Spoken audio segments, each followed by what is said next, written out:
Ladies and gentlemen, I welcome you all to the very first ever DadaPon Awards! Hello everyone, hope you're doing good. I will be your host today, DadaPon Mari, and here at the DadaPon Awards, we will be looking over the past year and all the great moments we've had and the great games we played. So, let's start off the show with the very basics. What are the DadaPon Awards? Well, because this is the first year, I think we should have some ground rules to cover. So, firstly, DadaPon Awards aim to celebrate the passing year by reminiscing on all the memories we created and the accomplishments we achieved together as a community, while also honoring the games that we played on the channel with recognition and praise, unlike, you know, another game awards show that we know. The nominees and ultimate winner of each category in the DadaPon Awards were voted and decided by the esteemed Academy of DadaPon, led by yours truly, DadaPon Mari. While each nominee is celebrated for their creative and technical merits in their respective category, each winner will be rewarded with a glorious golden DadaPon Award that signifies their excellence. Hello everyone in chat, hello Mamuma, and thank you Boone for tuning in. Now, let's start off with a little bit of going over what we will be doing today. So, let me switch to the music. I just as like a warning, production team consists of one person, that being me. So, I do apologize if some things get a little messy, get a little crusty. I did practice, but we never know. When things go live, things always happen differently. So, but let's get into the next category. So, let's go over all the things that we will be talking about. First of all, we'll be starting with a recap of all the games that we played throughout this year. We actually played quite a bit. I didn't expect to play that much, but you'll see that in a second. Our first official category is Best Multiplayer. We played a lot of games with a lot of people. It was very fun, and honestly, the concrete of the channel this whole entire year, so gotta be one of my favorite categories. Next is Best Soundtrack. You guys all know how much I love video game music and how much I think about it.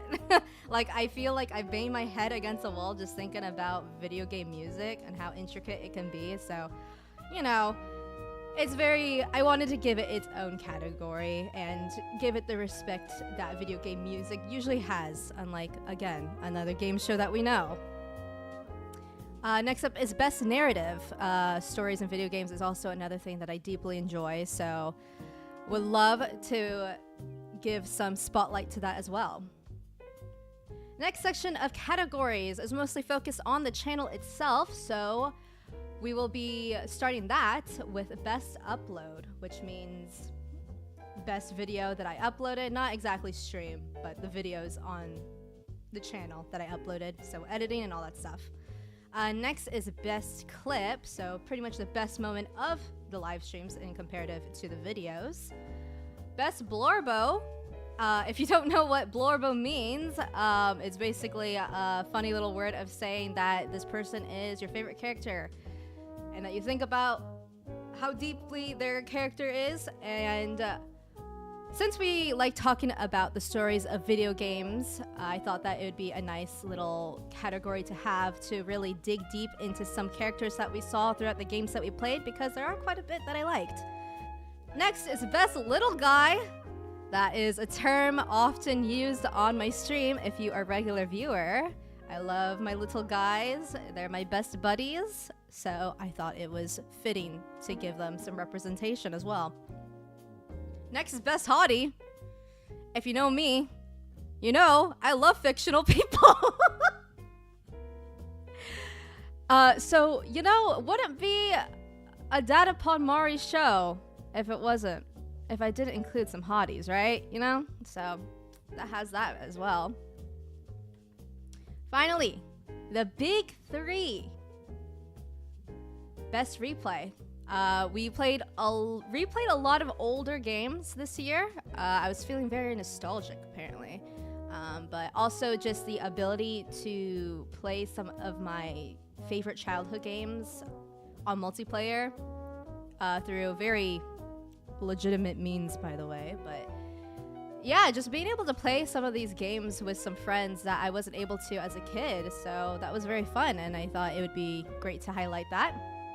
Next is most anticipated, so most anticipated game coming into 2025. There's a lot actually. So that should be fun. I'm very excited for 2025. We gotta admit, 2024 was a little bit slow on the game releases, but 2025 is already out there. And finally, Game of the Year. That is a big one, and I know that is one for a lot of debate. So, that should be fun. Now, let's get into our 2024 recap. Let me set this up. Okay. So what games did we play in 2024? Well, we played a lot. Starting off with Pal World. This game really took me by surprise. Everyone kind of just laughed at it, saying that it was a Pokemon ripoff. And you know, it is a parody of Pokemon. There's no doubt about that. A lot of people saying that the pals in the game were ripoffs of Pokemon. But honestly, I quite enjoyed it. More so than how I usually feel about modern Pokemon, which, speaking of which, is what I play next. The Indigo Disc. I don't think it actually came out on this day, but it took me a while to get around to playing it because I wanted to play Pal World first. So kind of funny that I had those two back and forth. Regardless, I still really enjoy the Indigo Disc and Scarlet and Violet. Obviously, it has its issues, but you know, I still had a lot of fun playing it.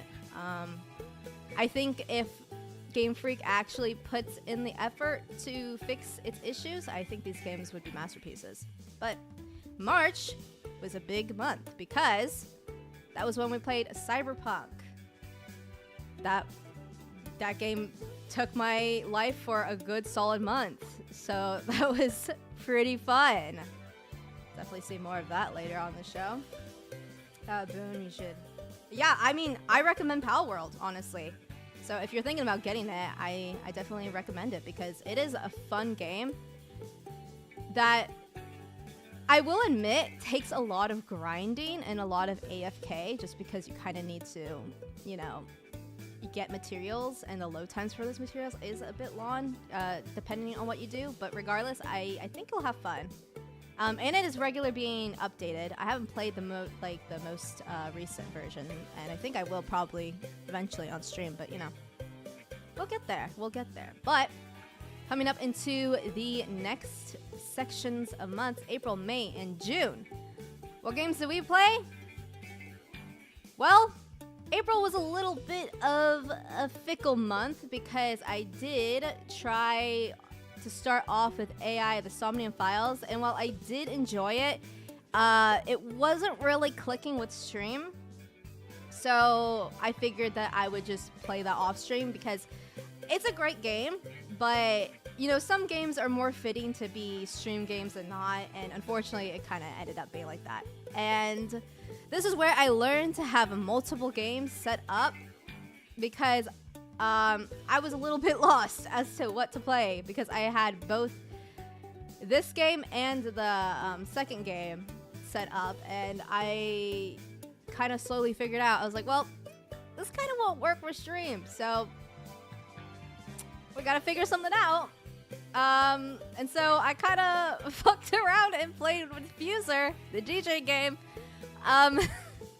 I kind of actually have been wanting to play Fuser for a while because I saw Asai, if you don't know, he's like a big Guitar Hero streamer and YouTuber. He played Fuser and it was pretty funny, so I always thought that this would be a good, fun stream game, and it was. Hopefully to be able to do more in the future. We had a little bit of Lethal Company. I think in this month it was only like one stream. Obviously, we played more of Lethal Company in later months, but this is like the first Lethal Company bits and pieces of it. Oopsies, I accidentally pressed that twice. Well, we were able to play Kirby Air Ride with some friends, which was super, super fun for me because I absolutely adore that game ever since I was a kid. And I wasn't really able to play it much with friends back then, so I'm really glad to have that opportunity now. And then next was Subnautica, which unfortunately was another game that I kind of had prepared for stream, especially April going into May. But that fire in the ship really just blew up my PC. So we had to call it quits on that, very unfortunately. Here's to hoping Subnautica 2 will be running better, though. Next is May. And that is Path of Radiance. Ooh, these games. Combined with Radiant Dawn, I love these games as well. We will be hearing more about this later on in the show. But these are games that I love playing every single year, especially Radiant Dawn. Something about that game just clicks in my brain so perfectly. It doesn't matter how many times I play it, I can play it over and over and over again. So I would like to have this as a bit of a thing for my channel to play it every year, but this is the first time we've done it, and it went pretty smoothly, so here's hoping to play more of that. Also, don't ask why it's in Japanese. I couldn't find the cover art in English for some reason. All right, July, August, September. What games did we play during those years? Well, we got a big one that took the space of all 3 of those months. Monster Hunter Rise! Yeah, I didn't realize until looking back at the streams that I played this for 3 whole months. The time really just flew by when I'm playing this game. It was so much fun. And now that I've been introduced into the Monster Hunter franchise through this game, I have been obsessed. It was great. We had one Phasmophobia stream. I'm hoping to play that some more too, just because it's a very fun game. And I think it came out on console recently, so that's pretty cool. And then, of course, some Lethal Company streams. And some Kirby Air Ride streams. Yippee! Went through a Kirby phase after Forgotten Lands came out. Yeah, no, Forgotten Lands, I played that the year before, so it won't be in this game show, but it's a phenomenal game. I don't think I actually finished it. I got to the end game where you collect that lion guy's soul and kind of stopped. I don't know why, but yeah, I still had a lot of fun. It's such a cute game. And yeah, Kirby's a great series, so welcome to the franchise. And then for the final last 3 months, really closing it off with some bangers here. October, of course, is spooky month, so we usually go through some spooky games here. But to start it off, we have Subspace Emissary with Yuki. That was pretty fun. Just the idea of these games for me, being able to play them with friends who typically don't play video games. So it's very fun to introduce them to these games as well. I guess technically Yuki played Brawl, but she never finished Subspace Emissary, so that was fun. And then after that, I finished World of Light because during the times that Yuki couldn't join me on stream for Subspace, I played that in between, and it was an interesting time. I kind of dog on World of Light a lot because it really holds no competition to Subspace Emissary, but I actually enjoyed it this time more than compared to when I first played Smash when it first came out. I think it's because I had less expectations going into it, so I enjoyed it more. But yeah, it really holds no regard to Subspace Emissary. I do enjoy the thought into each of the Easter eggs in the game. I think the spirits are very well thought out, but the gameplay, meh. Next was the Outlast Trials for our favorite holiday, Halloween. Played that with Yuki as well. It was very stressful. Very stressful indeed, but honestly pretty fun. So I hope to play that some more in the future because it is such a funny game. And then we had Super Mario Party Jamboree. I also played that a bit on my own. It was, also I've been playing it with my siblings as well, so that's fun. But yeah, this game is pretty fun. A very big jump from the past Mario Party. The Switch ones haven't been really good, to be honest, but Jamboree was actually pretty good. And the mini games are really fun, so glad to have a good Mario Party finally. Next, in November, we had Monster Hunter Wilds, technically, with its beta. We only played it for one stream, but it was very, very fun. Unfortunately for that stream, I think I rewatched it and I saw that the frame rate was awful. So here's hoping they kind of optimize that a little bit, but whew. It's fun. I loved it, and I'm excited for it to come out. Then we did our Pokemon Y race with Yuki once again. This was really fun. It's mostly in preparation for Pokemon ZA that is coming out in 2025. And I never played Pokemon Y before. Well, technically I did, but I never finished. So I thought, you know what? How about I'm going to play this game to prep for ZA. Why not make it a fun little activity or race? It was a little bit one-sided, that race, but you know what? It was still really funny. Lysander is an interesting fellow, for sure. And finally, our final game of the year. Monster Hunter World. We are still playing this game, so it will be the game that leads us into 2025, but man, I'm loving it so far. I'm still unsure how I feel about it compared to Rise. I think I still like Rise's combat a little bit more, but World is still hitting the spot. But that is all the games that we played in 2024. A very, very good selection, honestly. And I didn't actually play any games that came out this year. I never played any games that came out this year, I don't think. I just played a bunch of old games. And technically a game that comes out the year after this one, so that's kind of funny. But with that, we should be starting on our first category, so let's get prepared for that.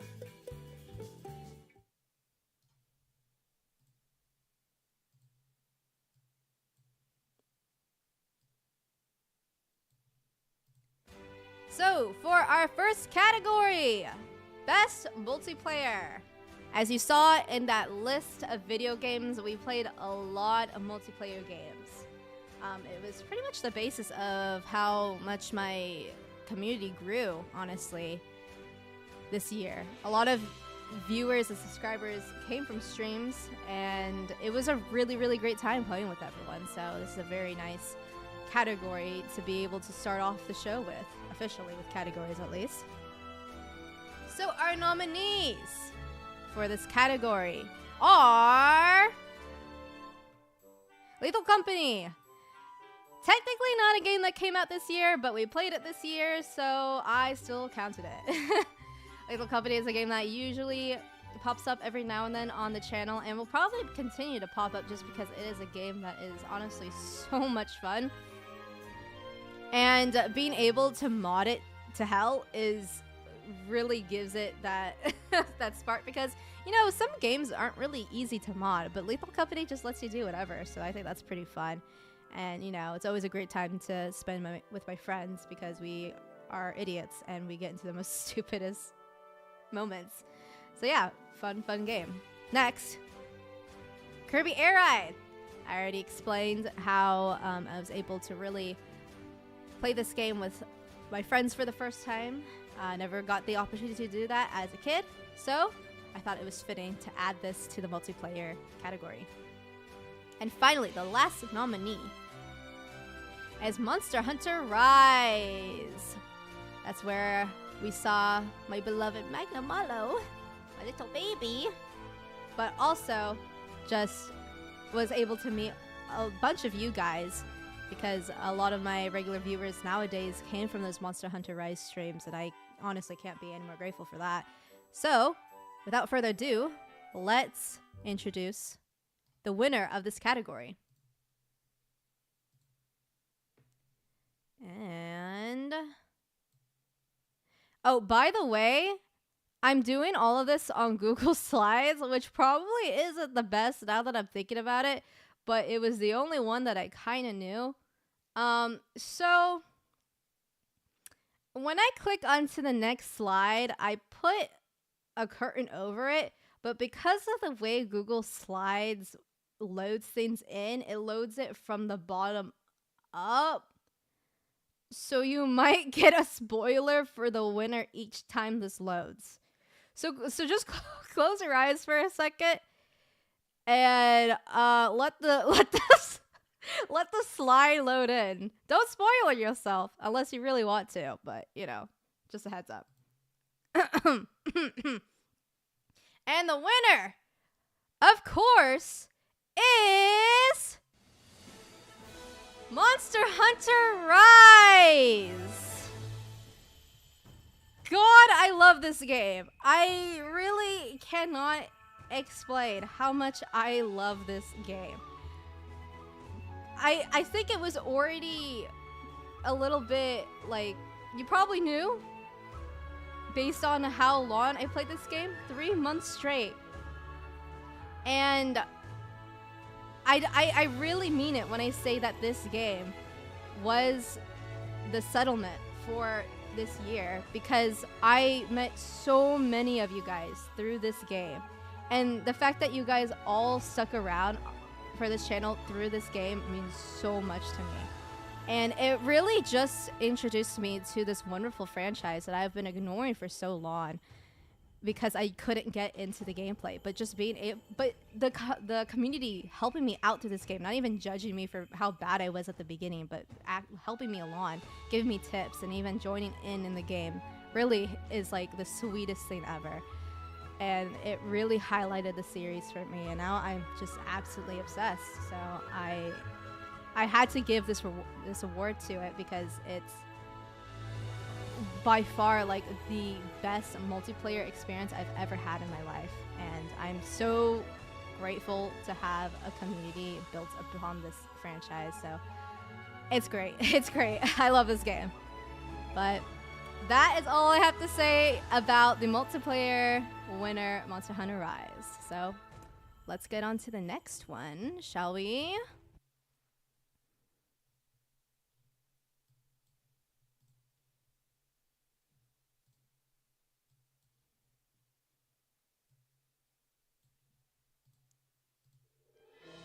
Next is Best Soundtrack. Soundtracks in video games are very, very, very important to me. I love listening to video game music. I love listening to the motifs and what they represent for characters or the story or anything. Whew! Love it, love it, love it. So, obviously, I had to give it its own category. Which, speaking of which, if you recognize this song, it is a game from what I consider one of the best soundtracks in video game history. But hey, we're focusing on this year. So what are the nominees for this section? Well, Cyberpunk 2077. The music in this game is a banger. Dude, the amount of times that I've listened to the Rebel Path, it's pretty unhealthy. Just the whole sequence with the Arasaka Tower with Rebel Path was chef's kiss. And if it had any other music, it probably wouldn't have hit as hard. So gotta give props to Cyberpunk 2077. Oh, additionally, in Phantom Liberty, they just took the genre of the music and spun it like crazy. Still giving it a cyberpunk esque feeling to it, but was able to make it feel almost alien-like. It was very, very neat, and I love it. But next is Pokemon Indigo Disc. I absolutely adore the music in this DLC because they are remixes of Unova, and Unova is one of my favorite regions, along with what I consider to have the best music in any Pokemon games. I think either Gen 3 or Gen 4 are close seconds, but I think Unova has the best music. So having remixes of those, modern remixes, was so cool to me. It really warms my heart. I had like a giant smile while playing that DLC just because of the music. And then the last nominee, once again, is Monter. Dude, oh my god, the comment in the chat really messed me up. Monster Hunter. Monster Hunter Rise again. The music in this game is also a banger. How they are able to have unique themes for the majority of the monsters is insane to me. And of course, the one good thing about Zinogre is his theme, because that I really think that theme is the best in the game. They hit with that one, so I'll give Zinogre that one. But with that all out of the way, let's get into our our winner for this category. Let's set this up.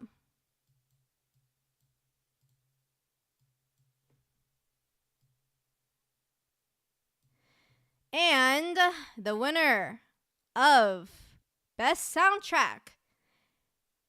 I should probably click it. By the way, close your eyes. Close your eyes. Okay, we're good. Open your eyes.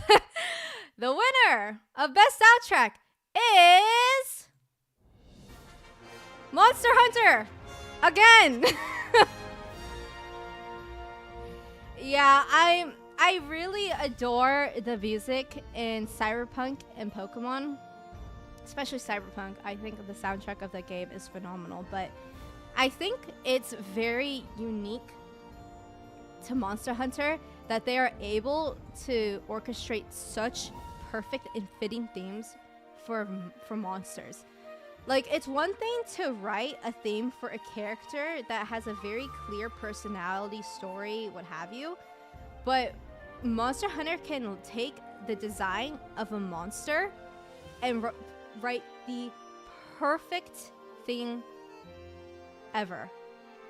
Like, for example, speaking of Zinogre, like his theme at the beginning, where it is that that uprise of the violins to really illustrate the idea of him charging up with his thunderbugs, or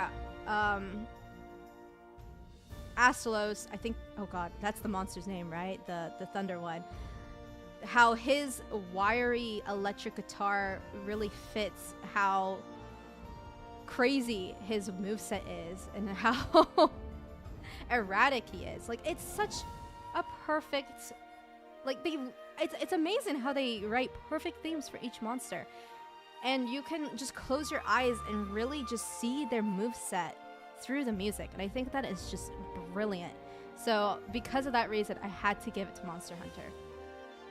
Oh yes, Magnamalo is a little eepy on the corner. Don't worry, he's perfectly fine, just taking a little nap. But look at his little paws, aren't they cute? I had to include that picture of him because his paws are so cute. But anyways, this is not the Magnamalo stream. This is the DadaPon Awards. So congratulations once again to Monster Hunter for Best Soundtrack. Really, really deserve it. Now, on to the next category.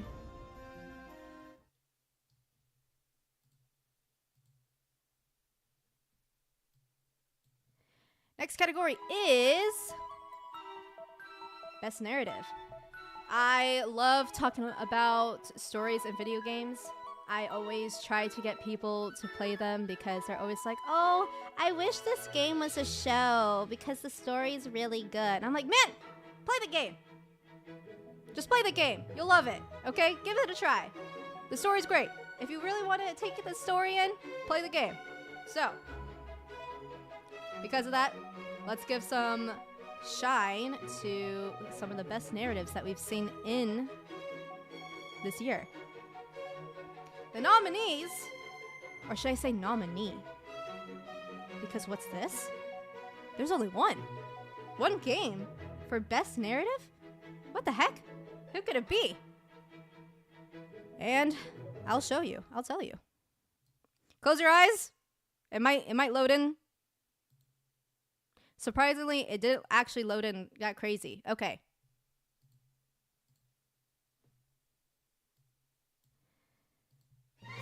Best narrative of 2024 is the one and only Cyberpunk.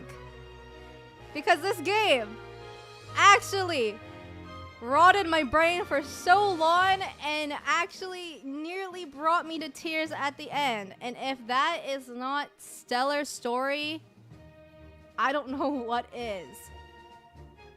This game, oh my god. I was absolutely blown away by the story. Because at first, coming into Cyberpunk, I gave it a couple of years to fix itself, you know? And I was a little bit hesitant. I was like, oh, is it really fixed, you know? But in one of my classes, one of my classmates was like, no, it runs pretty well now, and it's really worth it because the story in this game is absolutely phenomenal. And I was like, oh, really? I haven't heard much about its story, so that's interesting. So I was like, you know what? I'll give it a try. This was one of my most anticipated games back in the day before, you know, it came out in the way that it came out. So I didn't really think about it any further than that. But I saw it on sale and said, you know what? Let's give it a try, right?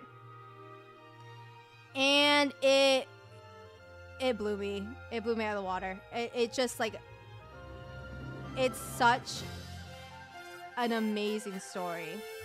Like even just watching this game, it feels like you are just in the moment. It's not even a game. It's not even a movie. It's not anything. You are just in this moment, taking it in and trying to figure out the best solution for everyone, or the worst, depending on how you play it. It is a game where it actually feels like there's big stakes. And that's really hard for a game to make you feel, because, you know, at some point you kind of have to step back at a game and be like, that's not realistic. But this game had me locked in 24/7. Yes, Boone, please check it out. This game is phenomenal. I understand why people make this game their whole entire personality, because it really is an amazing game. The story is probably one of the best that I've seen in any game, period. It might not beat Xenoblade or Nier for me, because, you know, those are pretty high bars, but I'd say third game in my books to have best story ever. So I think it really, really deserves all that it gets. And let me tell you, to a testament to its ability in storytelling, it was so good that even my mom paid attention. My mom, who has never paid attention to any games that I've ever played until I started streaming, was locked in for this story too. She was absorbed in it. So that's how good that the story is. You gotta think about that. But yes, congratulations to Cyberpunk for best story. The best there ever was for this year.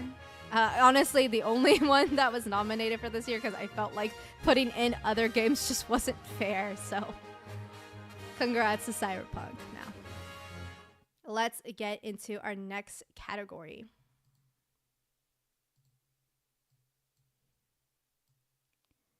Next category is, of course, best upload. This is the best video that I have uploaded this past year. I typically try to upload every 2 weeks or so, but I get caught up sometimes, you know? I really want to work hard on a video essay. Those ones take a lot of time to make sometimes. So unfortunately, I didn't upload quite as much as I wanted to. But you know what? I cook sometimes. So let's see what the best videos came out. I see everyone is fangirling about Keanu in the comment section. Fair. Fair. First nominee is the Xenoblade video that I talked about the soundtrack of the game. Just an example as to how much I love listening to video game music and analyzing it. This was by far my biggest video that I've ever made, like, on this channel.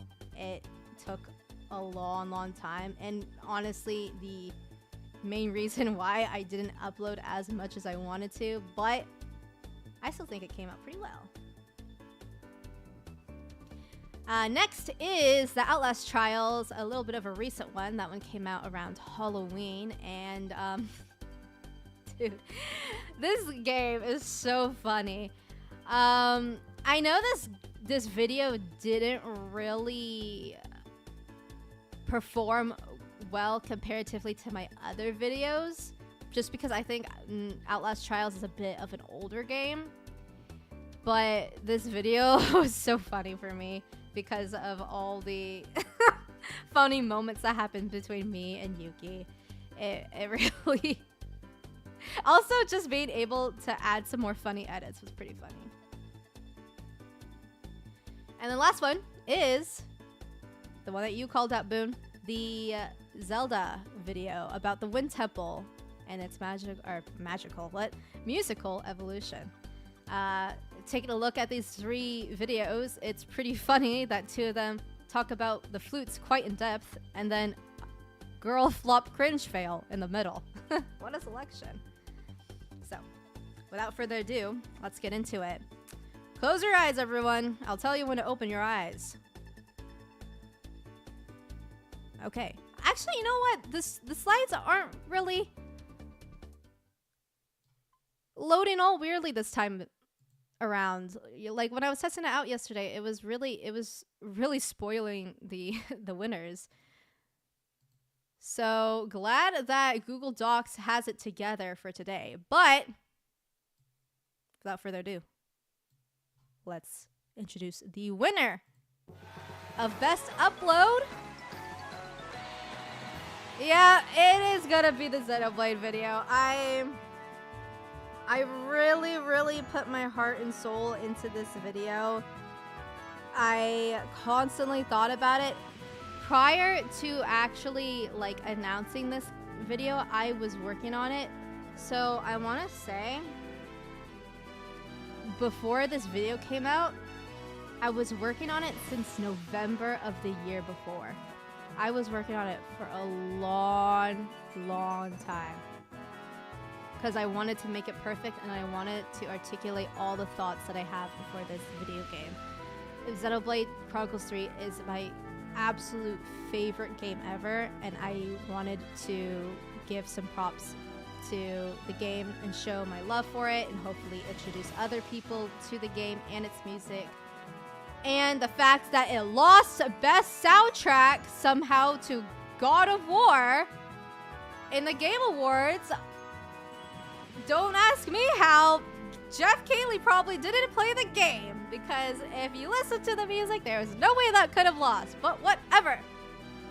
I tried to do it justice, and you know what? I think it came out pretty well. My only issue with it was that it was before I had my good quality mic, so the audio quality isn't that good. So I kind of wish I waited until I invested in a better mic for it, because I wanted it to be perfect. But, you know, that's a thing of the past. I still think it turned out pretty well, all things considered. And I really do think it's my magnum opus, personally.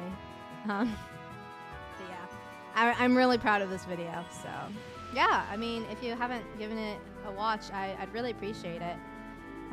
It's a bit of a longer one, which is also another reason why it took so long to come out, but I put all my heart into it, so I would really appreciate it. But yeah, that is the winner of Best Upload. Or Xenoblade Chronicles 3, or how the the slide kind of cuts it off. No Blade Chronicles 3. But yeah, love that game to bits. that is best upload. So let's move on to the next one. Next category is best clip. Now, I'm not going to play any music now because we will actually be watching these clips right now. So, you know, my tagline in the description of every video, every stream, it's watch me struggle in real time, to tell everyone my schedule for my streams. And that's the tagline here. So let's watch me struggle in not real time, but in real time in the past. First one is River driving horribly in Cyberpunk. I'm gonna mute myself so you don't hear me laugh.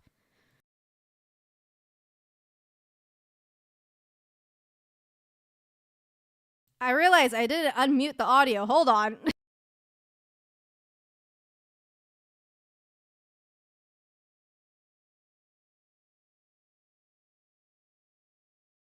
Like a driving too.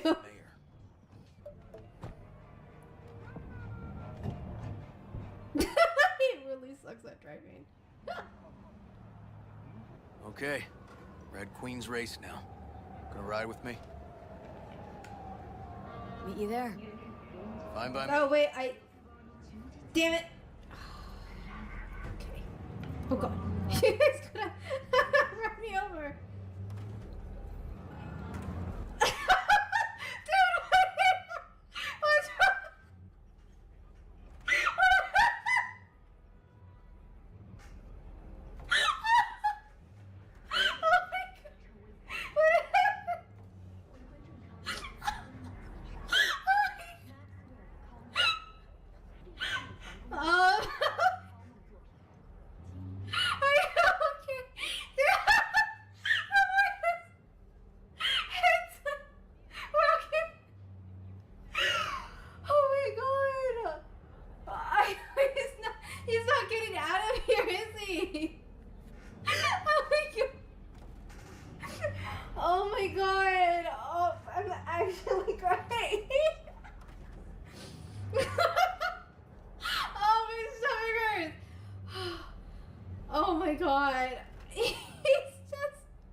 Oh my god, he finally got out.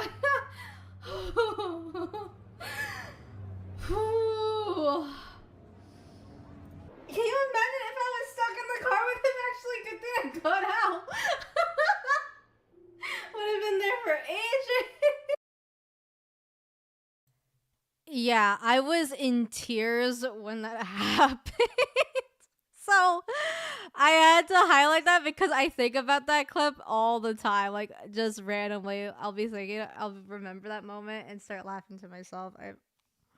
That Cyberpunk is a beautiful game. Like, I don't put it behind or I don't really blame it for its glitches, but they're really funny. But that is our first one. Our second one is Goku from Lethal Company. Who's man cave? Oh my god, it's the Goku room! The Goku room. Oh my god. Oh, speaking of Goku. Speaking of Goku.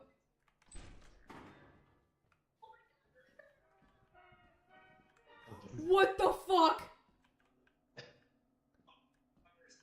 Oh god, that was a little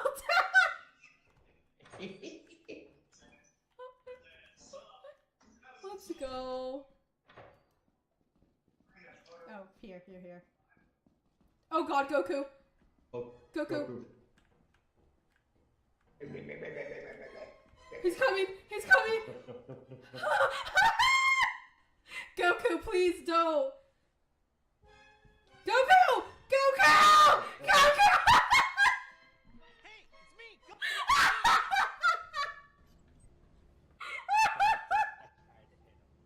Tried to hit him, but no. This feels different. Oh my god, it's so funny.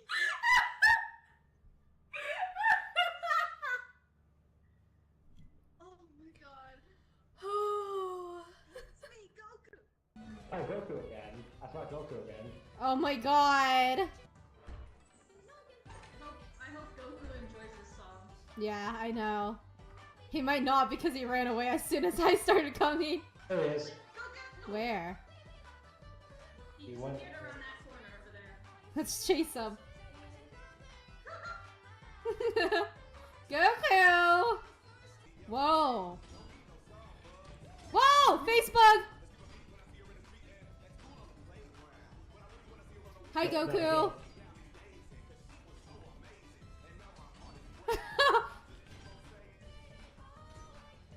Goku. Wait, Goku died! Goku died. Goku died! Goku died.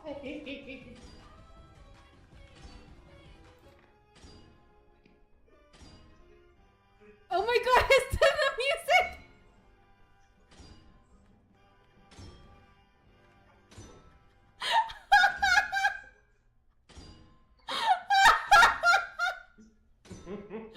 Oh my god, Goku! No! This is pressure, and I guess people can finally say this thing can beat Goku. Oh my god, Goku! So sad! Anyways. I probably should have put a volume warning before that one. I completely forgot to say that because I actually screeched with my laughing at that one. It was so funny. Also weird because I don't know why the aspect ratio for this one turned out to be a square.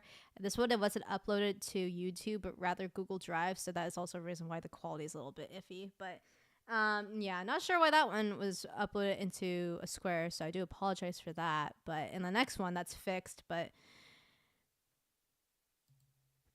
oopsies, not again.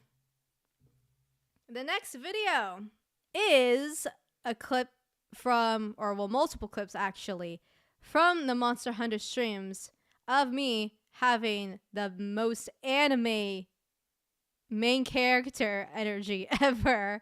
The plot armor is crazy. I will say that the video quality of this clip isn't the greatest because, you know, live streaming, the Switch being locked at 720 wasn't the greatest, so I do apologize for that. But you know, the very funny clips regardless. So I hope you enjoy.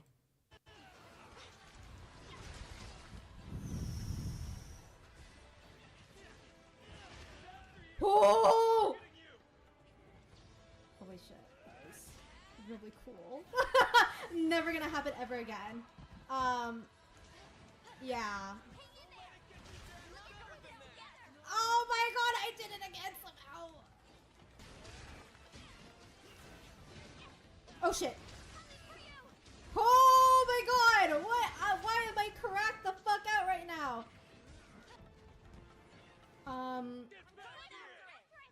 Wow. I'll put this to good use. I don't know how I did that.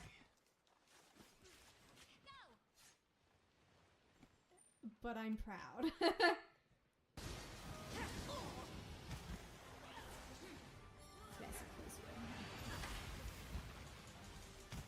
Hello, buddy. You don't wanna hit me. I don't think you wanna hit me. I think you love me, actually.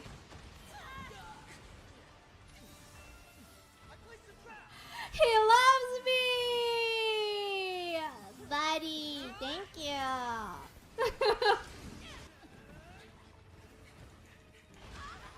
Darn it, I was out of wire bugs. I was trying to dodge into it. Oh Jesus, I might die.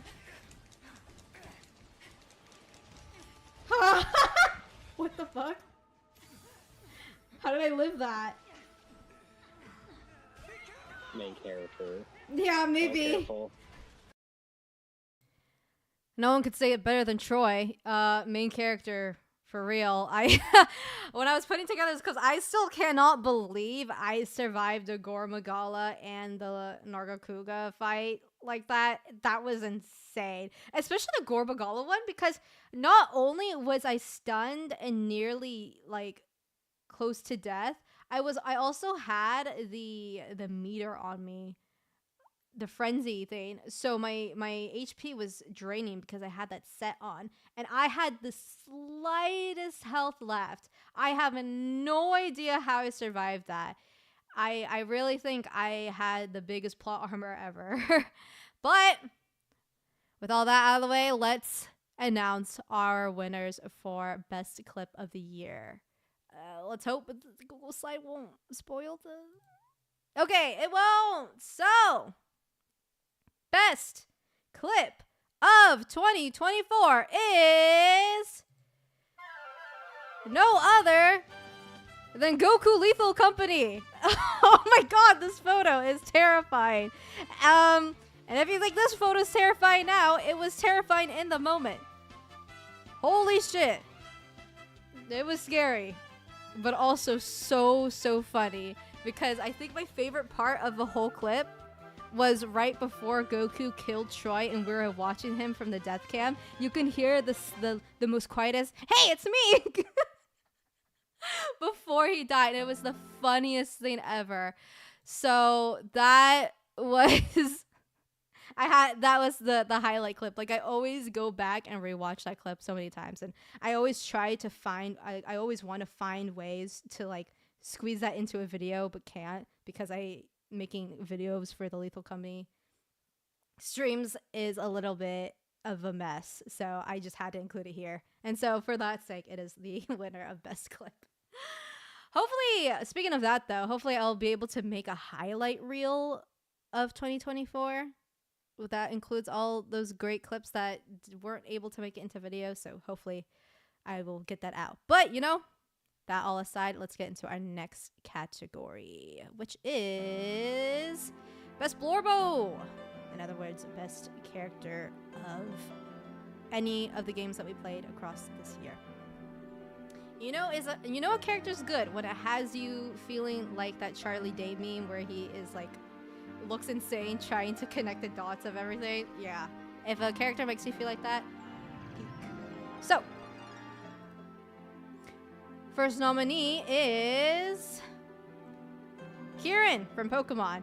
Okay, to be fair, he's more of a character we made fun of a lot during stream, especially with the whiny voice that I gave him, like this. It was pretty funny, and after he lost, I took a picture of him crying and me posing in front of him. So, you know, interesting thoughts about that character. But no, generally, like, all jokes aside, and how much we bully this poor boy, he's actually a pretty good character. I mean, we haven't had a mean character who is after your head in a long time. Like, sure, we had Bede in Sword and Shield, but it didn't really, it was like the closest we've had. Sid said it was like a real revival of mean rivals. But Kieran, wow, the way he actually wanted to kill us, like legitimately, if he had the power to do so, he probably would. And that, we haven't seen that in a long time. So I give Pokemon props to actually bringing back a character that holds and adds a bit of tension to the player character.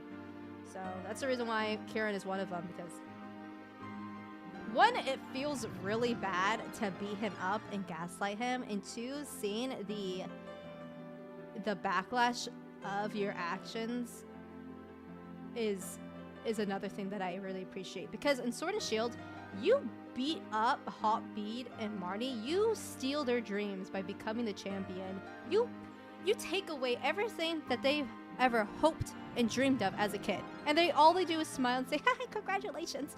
But Karen is like, "Fuck this bitch! I'm gonna be the champion! I'm gonna be the strongest trainer!" And you know what? Props to him. If I wasn't the main character, I'd be like, "You know what, bro? You do it. you go for it. But fortunately, as per Pokemon main character, you do have to destroy his dreams, which you do, and it's pretty funny. So, one of the reasons why Kieran's there. Fun fact, Kieran translates to giraffe. Funny because he's like a shorty. He's like so short. But next nominee in the Blorbo competition is Johnny Silverhand. I absolutely adore the direction and the story that they have behind Johnny.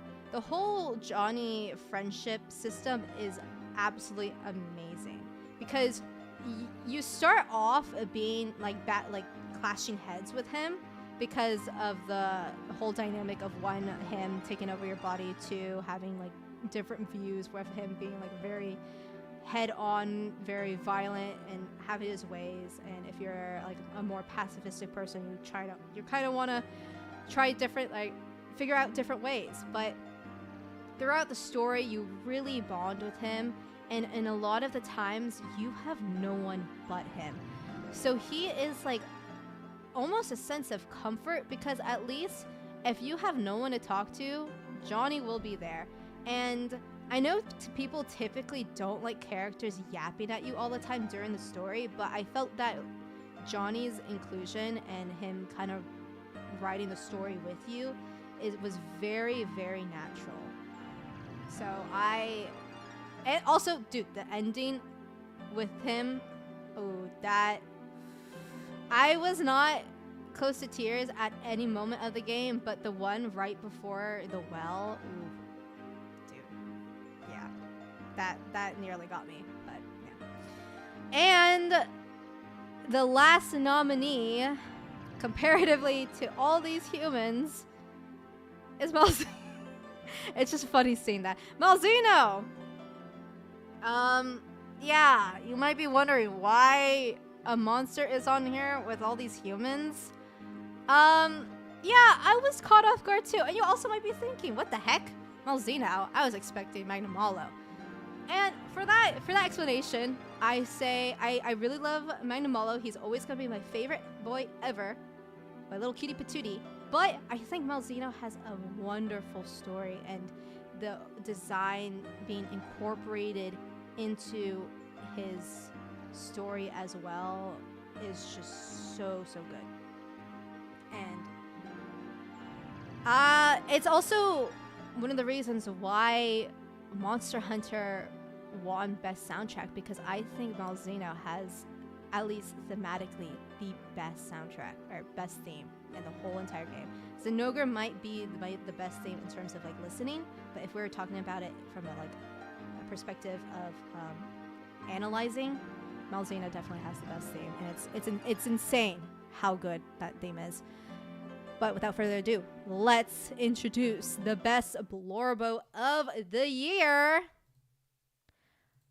Not quite little guy, but best big guy? We'll see. Anyways, best Blorbo of the year. Close your eyes because it might spoil it. It is Malzeno! Yeah.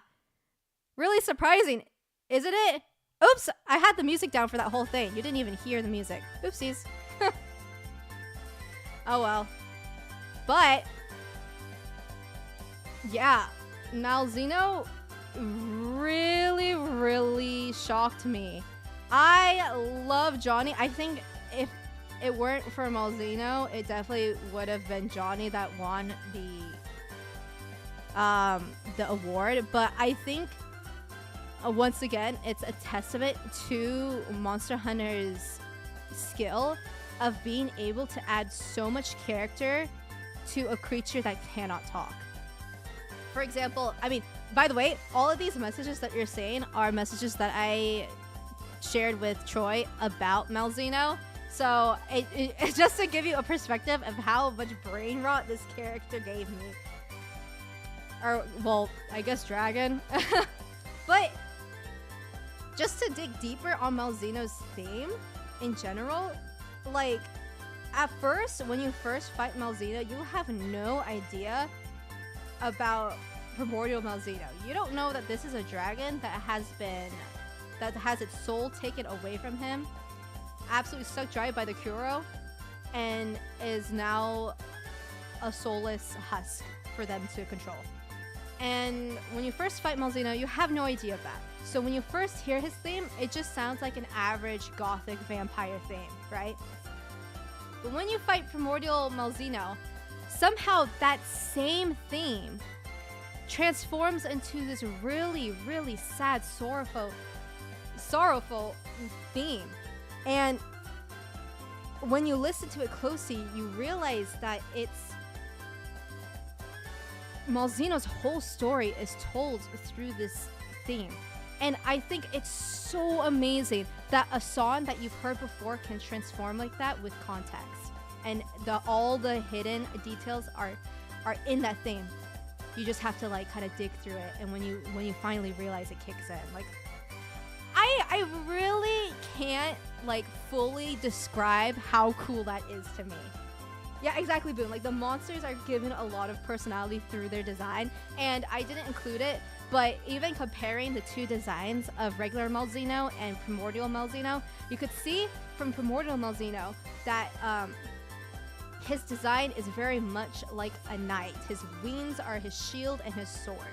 And in the official render of him, he has like a very strong, upright, almost like, it gives also a sense of justice when you see him. And then compare it to Malzeno that has been controlled by the Kuro for a while. It is, his wings are torn, he's very skeleton-like, like a lot thinner and slimmer, so you could see how much the Kuro has like basically eaten up his body. It is, yeah, this Malzeno makes me insane because I have never been the type of person to really like think about creature characters like this. I'm usually about like characters who could speak, stuff like that, right? So like I'm friends with a lot of people who are into kaijus and stuff like that, but for me personally, I've never been able to gain an attachment to something like that.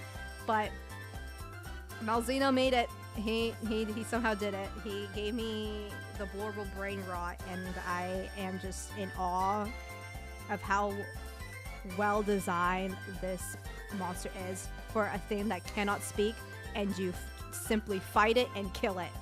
That's crazy to me.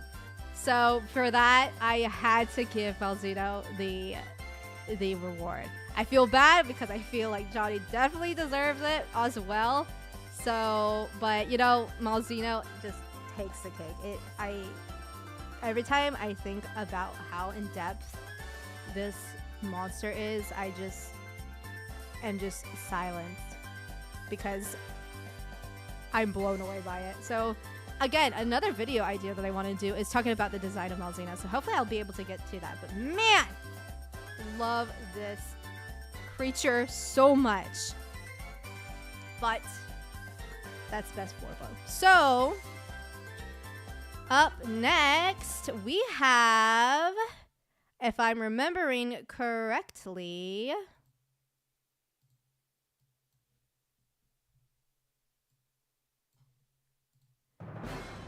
Best Little Guy! Oh, my favorite category because I love my little fellas. They're the best.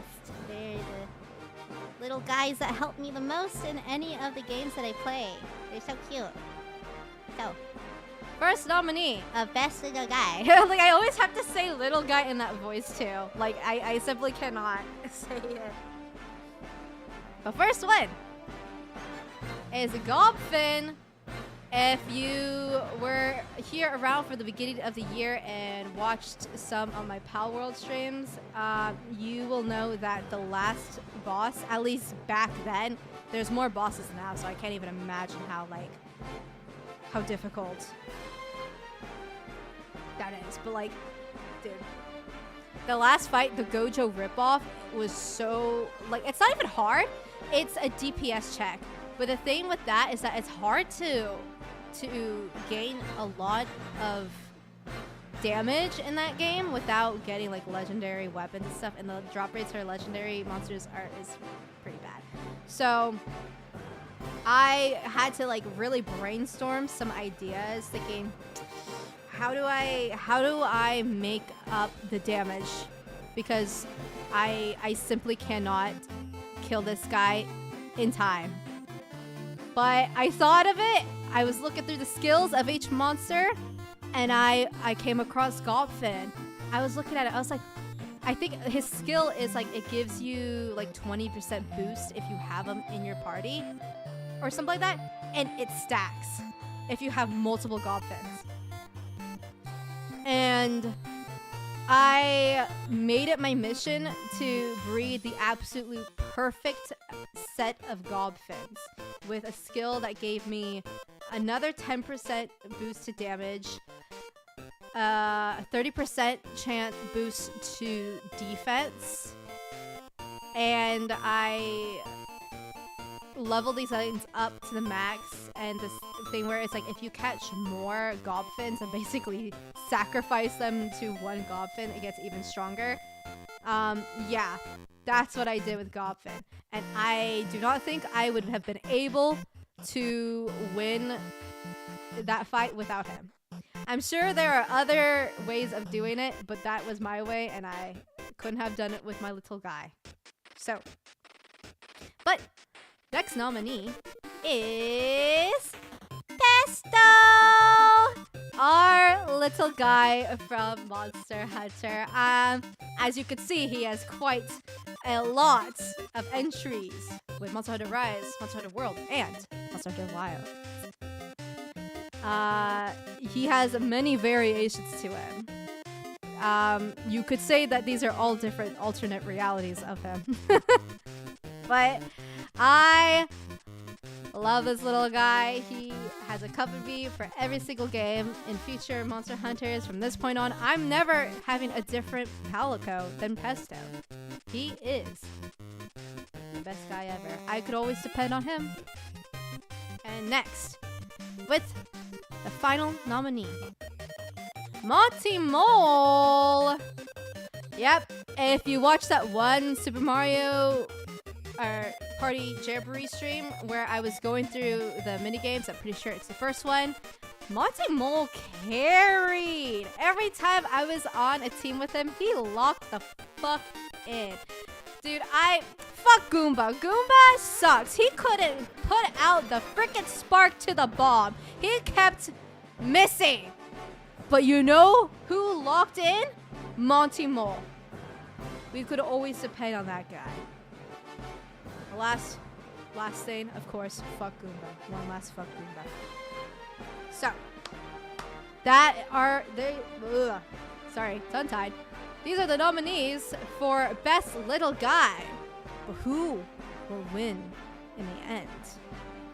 You know, speaking of it, I really wanted to add Poogie, but since I already had Pesto, I felt like I could only have one nominee per game, so I was just like, I unfortunately cannot add Poogie. But just to note that I did have him in my thoughts. But yes, that will be it. So let's introduce our winner.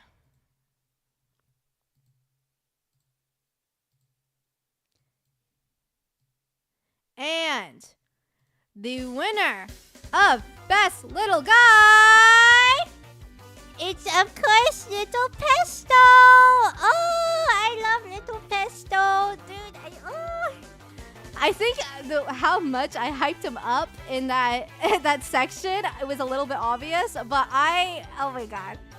Pesto is the best guy ever!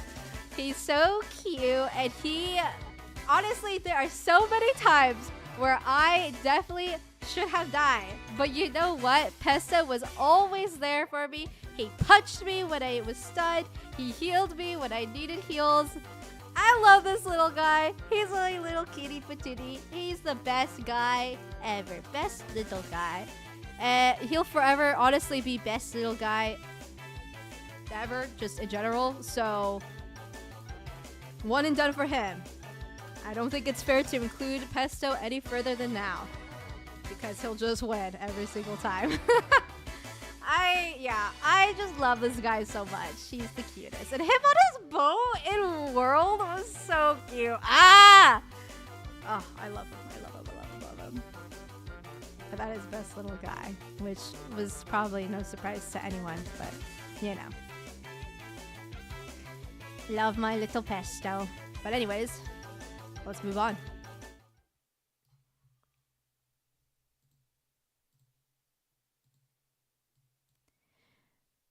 All right, next is best hottie. Everyone's favorite category, I'm sure.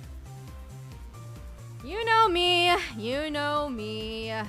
I'm always looking for eye candy when I can find them. And you know what? We had a couple this year, I'd say. So, the nominees. Number 1. Sorry, I saw you Buddha chat, Rajay. Can you imagine? Jesus. Best hottie, Rajay. But best hottie number 1, Rika. She technically did appear in the Indigo Disc DLC for like literally 5 seconds, but you know, it counts. She was still there and it made me light up immediately. I love her. She's the best. I've never been like into the whole, oh, this character's so hot in Pokemon, because I'm just like looking at this game. I'm like, guys, aren't we here for Pokemon? Like to make friends and have our best buddies in our party and become the strongest Pokemon trainer? What are you doing? And then I saw Rika and I was like, okay, never mind. I get it. That's fair. Yeah, so, Rika. Miss Ma'am. Next nominee. Johnny Silverhand. Again. Come on, guys. It's Keanu Reeves. Are you surprised? He's the Riz Lord, honestly. Love him. Honestly, not gonna lie, I mostly included him because, well, 1, Keanu Reeves, but 2, my mom loves Keanu Reeves. So when I said that she was focusing on Cyberpunk for its story, she was also focusing it on for Keanu Reeves. So I felt like I just had to include him in this section. Which, speaking of my mom, though, today is her birthday. So say happy birthday to her. This one goes out to you. This one, Johnny Silverhand. Happy birthday, Meme. And here's your hottie. And finally, the last nominee.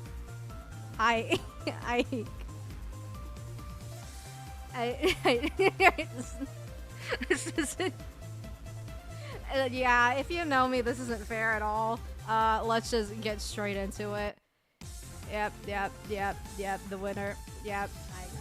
Are you surprised? Is that surprising? No, this doesn't surprise anyone. It's just Ike. It's so unfair to include him, but he did technically come in this year, so he had to win. And I really wanted to give it to Johnny from my mom, but I feel like I would be a fraud. So, yeah. I specifically drew that picture of me with heart eyes for the Fire Emblem streams just for Ike. I loved this guy since I was a kid. I still do. So yeah, pretty obvious. Yeah. But Daddy Johnny, I know. I'm sorry, Johnny. I'm sorry.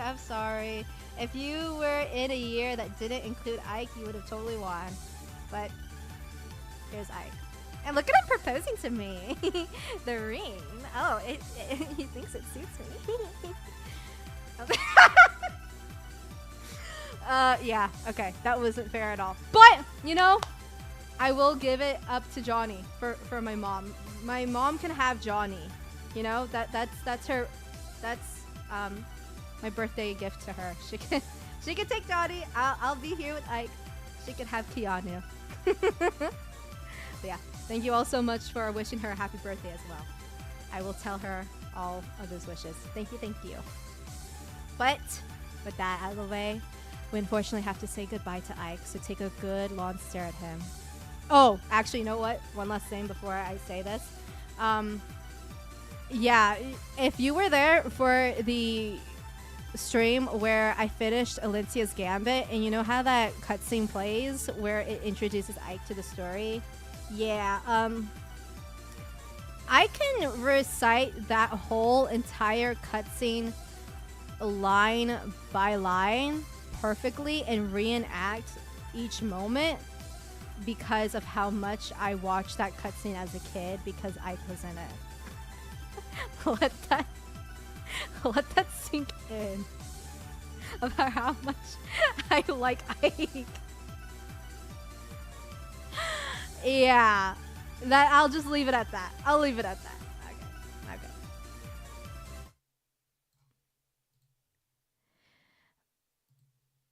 But with that, we are finally into the last section of the DadaPon Awards. First one in that one section being Best Replay. As I explained before, we played a lot of older games this year. I was able to have the opportunity to play some of my childhood games with friends that I wasn't able to, thanks to very legitimate Wii software. Don't get me, Nintendo. So, the nominees of this category, I'm pretty sure there's actually... Was it? You know what? I'll remind myself. Okay, there are 4. Okay, there are 4 in this section because there are a lot of games that we've replayed, and I really enjoyed every one of them. So I wanted to give them a spot on the podium, basically. But the first one is Lethal Company. This game that always comes back because me and my friends get that itch to play it every now and then with new mods, and the fact that it's still getting updated is amazing. So you get a new experience coming in. So, and just think about it. This game is being developed by one person, which I think is amazing. Like, a game with so much soul being developed by one person is better than honestly any AAA game that came out this year. So let that sink in. But yeah, the nominees are Kirby Air Ride. I mean, I already explained it to you guys. Love this game as a kid. Love it now. I could honestly play this game for hours upon hours upon hours, but my friends can't, so unfortunately the stream ends when they need to leave. But otherwise, these streams would go on for eternity. And I love the Wagon Star. Best star in the game. Can't tell me otherwise. Next game! Fire Emblem, Path of Radiance, and Radiant Dawn. I put them together because they're kind of a one-deal situation. I already explained that I love replaying these games every year, and so it was fun being able to replay on stream, because usually I just kind of play it on my own. But it's also pretty funny because prior to this stream of Radiant Dawn, I actually played the game already. And so I want to say I played it a month before playing it on stream. And during that time, me and my sister was also playing it.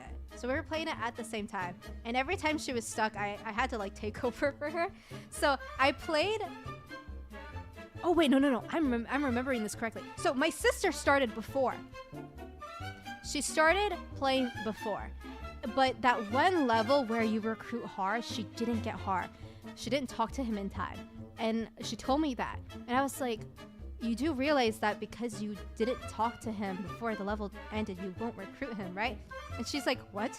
Like, literally, that scene from Guardians of the Galaxy 2, where he's like, oh, it paid me to put that tumor in your mother's head. And he's like, what? That was my sister. But it was me telling her, I was like, you realize you're never getting hard. She's like, what? So, yeah. After that, her motivation to play the game instantly deflated, and so I took it upon myself to play the game up to that point for her. So I just made 2 copies of the game. I was like, you know what? I'll bring you back up to speed on that. So I played it then because after I had that, since I had 2 files, I basically just finished that one. And then a month later, I played it again on stream. So, yeah, that's how much I love playing this game. I could play it a billion times in a row and still not be tired of it. By far, hands down, my favorite Fire Emblem, and in my opinion, the best Fire Emblem. But might be a little biased because Ike is in it, but you know, I still think it's the best. And then finally, boom, you called it, Subspace Emissary, the game where 7-year-old me first discovered Ike. Historic game for that feat. Yeah, can you believe it? I didn't actually discover Ike through Fire Emblem. I discovered him through Brawl, and that, coincidentally, was the same time Radiant Dawn came out. So, me and my family got it. And that was when I became devoted. But nah, all that pushed aside, Subspace Emissary is absolutely amazing. I think it's so much fun. Like the idea of having all of these characters in one world and having this nonsensical plot that has absolutely no rhyme or rhythm to it and no dialogue, but still somehow makes sense and is hype as fuck. That's the reason why World of Light was so disappointing to me, because I wanted World of Light to be like Subspace Emissary. It was so cool as a kid, and it's still cool to me now. I loved going through it. But you know, they really for some reason they just don't want to make the crossover game a crossover game. But whatever. Not my place to speak. But those are the nominees. So let's announce the winner.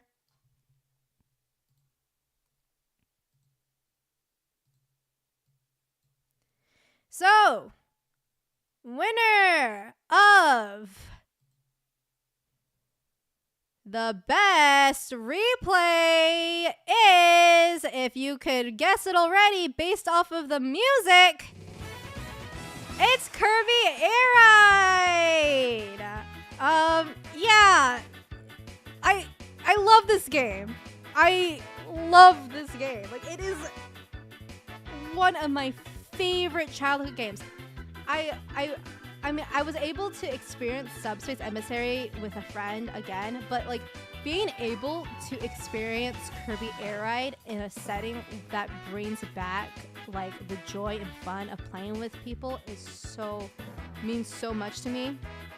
Because yeah, my siblings would play this game with me from time to time, but the amount of times I wanted to play was absolutely abnormal.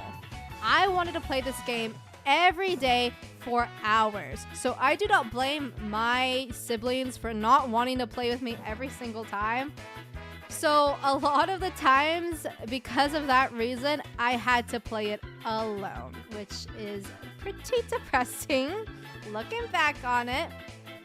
But now I am like able to play this whenever I want to with a bunch of friends for easy access. I don't even have to, well actually I shouldn't say that because Nintendo might get me, but you know what I mean. You know what I'm getting at, wink wink.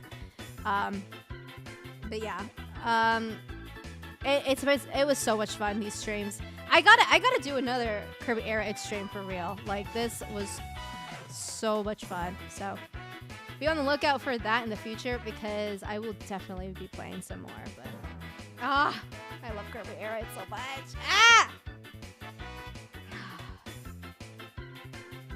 I love this game. Okay. That is it, the winner of Best Replay, and it'll come back in 2025. So be on the lookout for that. Next category is most anticipated. Ooh, I am actually very, very, very excited for the upcoming year. There are so many games that I want to play, and yeah, I'm thinking about it all, and I already have such a stacked game list. So while I was kind of struggling in this year to find games to play, I don't think I'm ever gonna have that problem in 2025. So let's get on with it. The nominees, first one being, of course, Monster Hunter Wilds. I accidentally put MR, Master Rank Wilds. I did not realize that. Oopsies. The Master Rank brain worm is really rotten up in my noggin. But yeah, Magnum Malo return, please.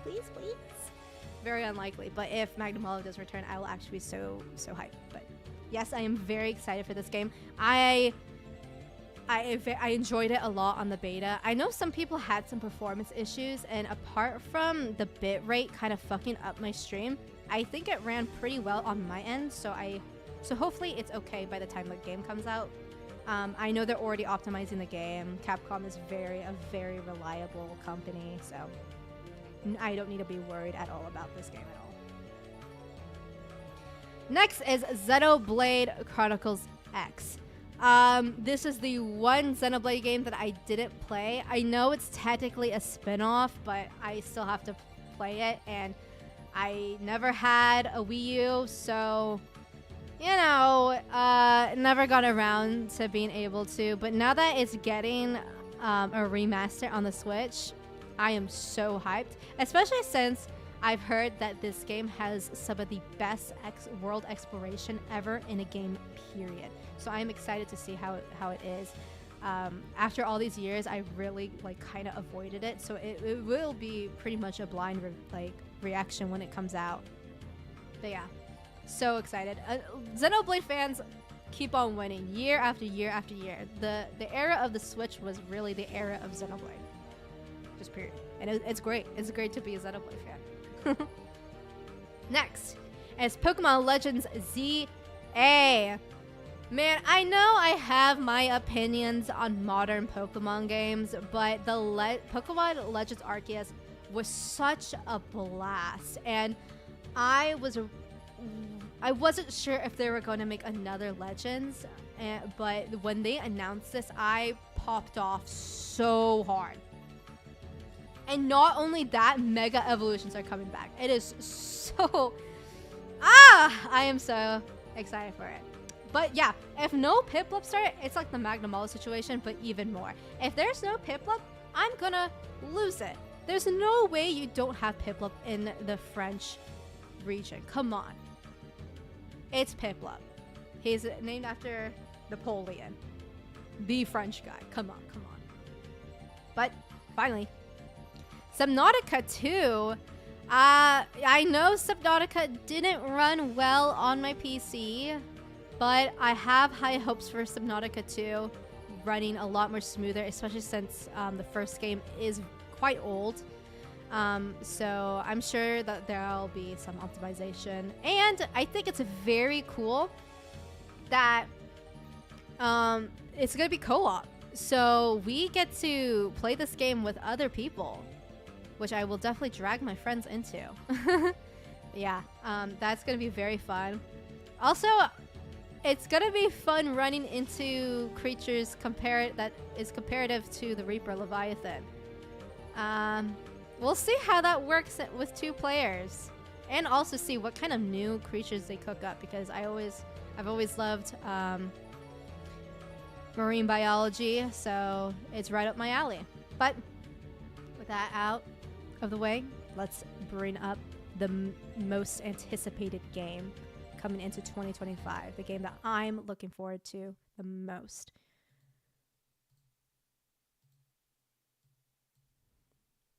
Okay. Wait, no, I don't think, actually, no. Okay, never mind. I didn't really spoil it. Okay. The most anticipated game of 2025 is...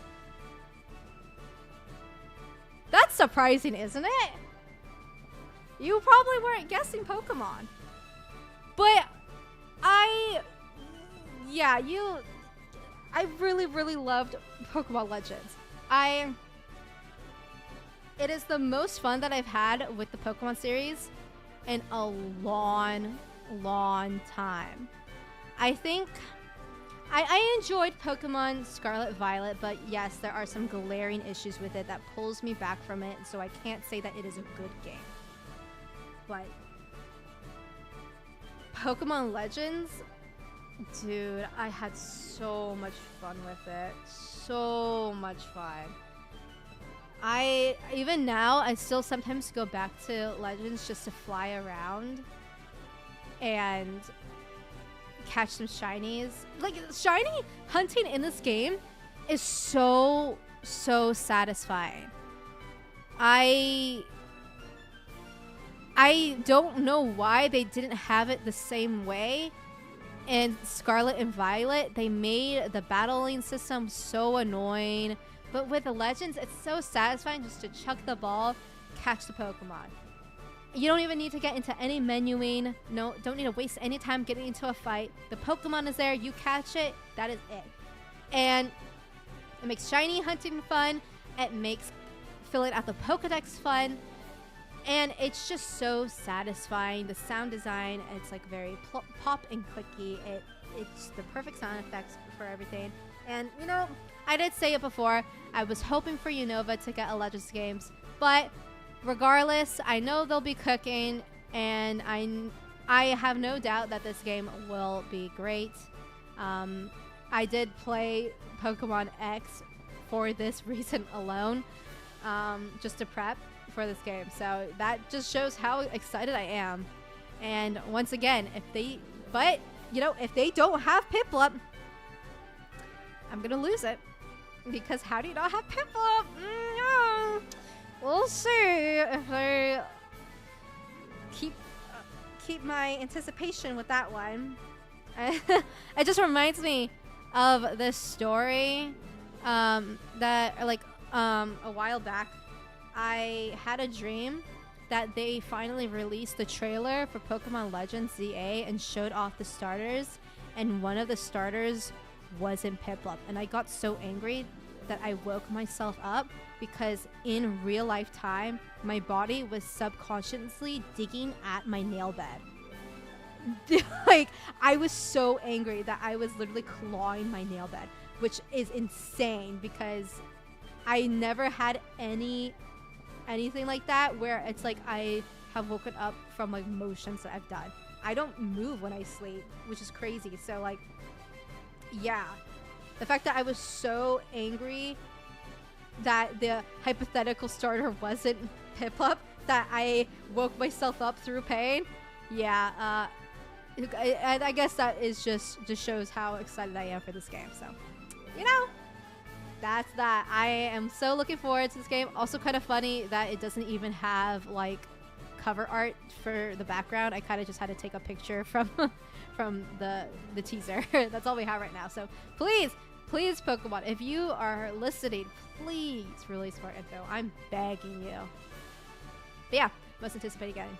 But honestly, I am excited for all the games on that list. So it is going to be a great year in terms of video games.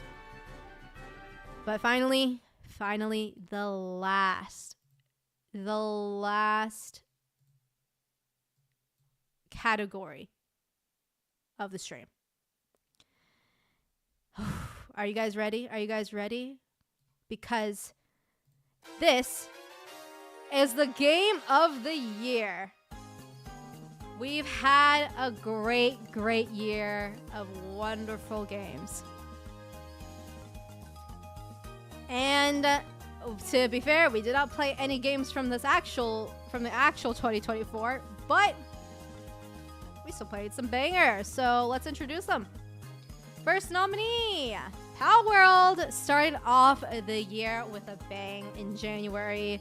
Yeah, I love, you already know I love Pokemon. It is one of my favorite franchises ever. So, you know, having a game like this to challenge Pokemon is great because so far Pokemon has gone, like, they feel safe in their own skin, so they don't feel threatened by anything, so they won't do anything better with their games.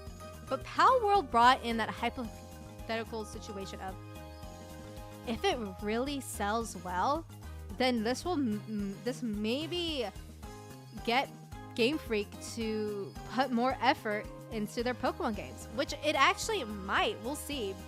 But Pokemon definitely feels threatened by Pal World with how it's trying to do lawsuits and everything against it, trying to take it down. And Pal World sold tremendously well.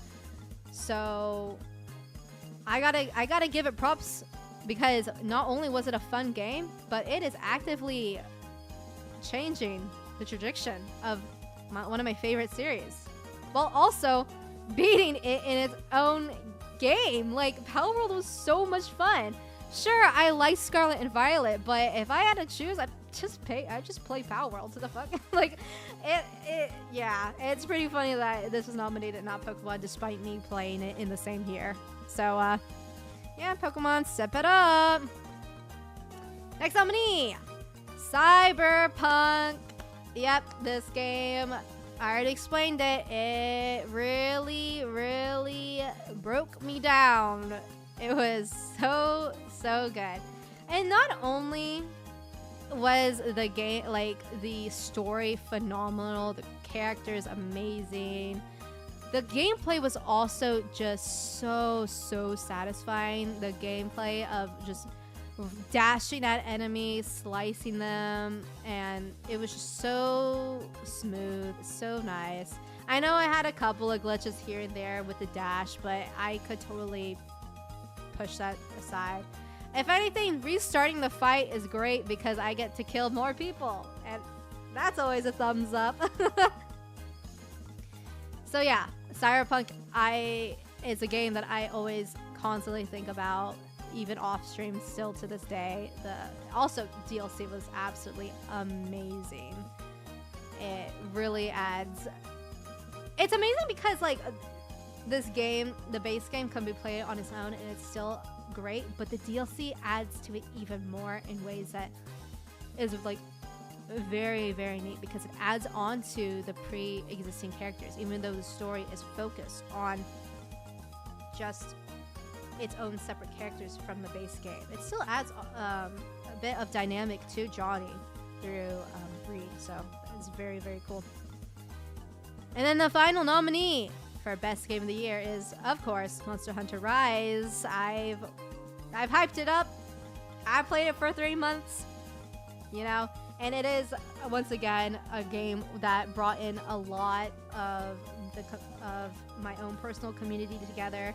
A lot of the people who are on the Discord and stuff like that, and a lot of people who are returning chat members are Monster Hunter fans. So it was just a really great game, because it brought in so much of this community that I didn't know that I would ever have, and I was just, like, really grateful for this game. And also, fun game, Magnum Malo, of course. It has my boy. It has Pesto too. So yeah, love the game to bits. But hey, we gotta decide. We gotta decide what the game of the year is.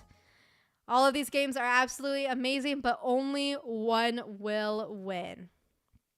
So, who's that winner, you may ask? Well, winner of Game of the Year is Cyberpunk 2077! Holy fuck, this game absolutely wrecked me. Yeah. I really love Monster Hunter. I really do. But this game is, oh my god. Most of my thoughts happen off stream, so you don't really get to see it. And for the most part on the Cyberpunk streams, I was very quiet, just taking in the story. But me being quiet is me running all these ideas and, like, thoughts in my head. So when a game is able to make me quiet, that's when you know it's good. I'm a yapper, and if a game silences me so I just take it in, boy, that is a freaking stellar game. Everything about it I absolutely love. I've already, like, not, like, all the components together. Another thing that I absolutely love is the world building. Everything about Night City seems so realistic. There are so many features to this game, tiny features that you could absolutely miss, such as the arcade games. I didn't touch that at all when I was playing through my stream, but they exist, and it adds just a level of realism to a city that feels like it's real, but isn't. It's crazy. They put so many components into bringing this world alive, and they accomplished it in the most perfect way possible. I know this game had its rough launch, really, really rough launch, but in the state that it's in right now, I think it is perfect. Yes, there are some glitches. I ran into them. As you can see, one of the clips was River in his car, but yeah, I mean, if this game had the perfect launch, that would have been it. That would have been it. Just sold it. But the fact that it can bounce back in the way that it did had such a disastrous opening where everyone wrote it off as a joke, and it can come back with such a vengeance where people who once wrote it off are coming back, such as me, and experience it is such a feat in its own. Project CD Red, I always dislike rushing games, but they really put in the effort to put their heart and soul into this game, brought it back from the dead, and now it is just a stellar game. So I had to give Game of the Year to this because it really is just an amazing game from all angles, just period. So yeah, this game, it wrecked me, but it also fulfilled me. It was great. As someone who loves like very dark, gritty, and sad, depressing stories, this one hit the mark in all aspects, as well as having nice, flashy combat with amazing characters. I cannot say enough about how much I love this game. Really, yeah.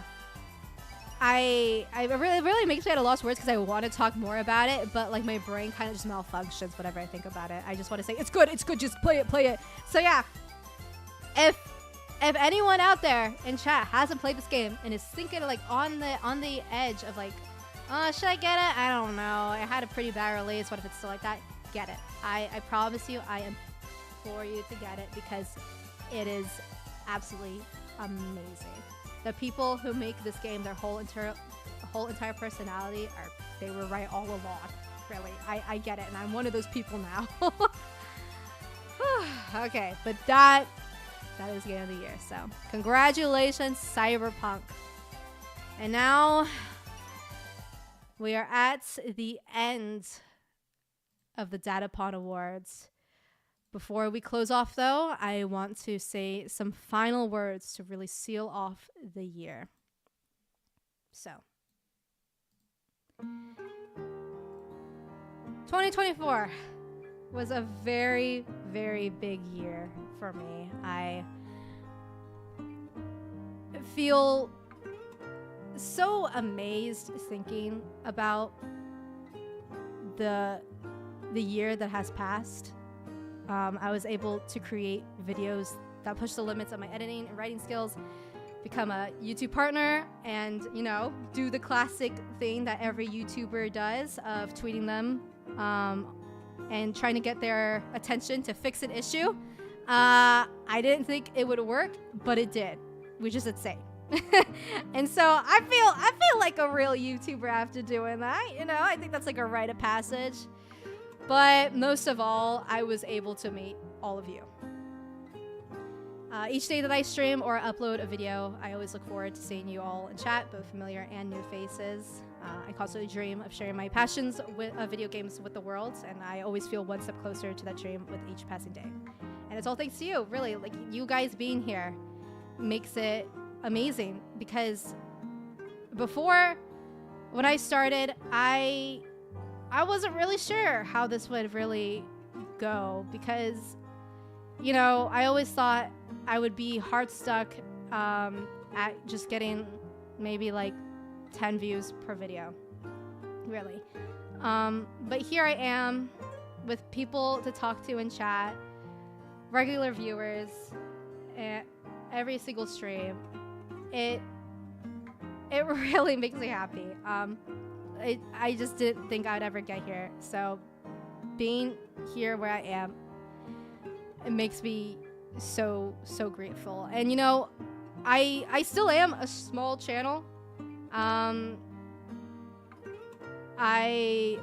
goal is still to reach 1,000 subscribers, and you know what? I'm fine without reaching that this year. I really am, because what makes this all worth it to me, before I was chasing a number, but now I'm just happy to be able to, you know, oh god, sorry, I'm a little, yeah, I'm just really, so shit, oh my god.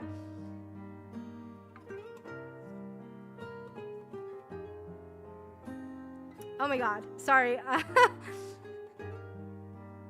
I'm just really happy to have all you people in chat every day and being able to do everything that I love every single day. I feel so grateful to have this opportunity to do it, because this is what I've been dreaming of doing ever since I was a kid.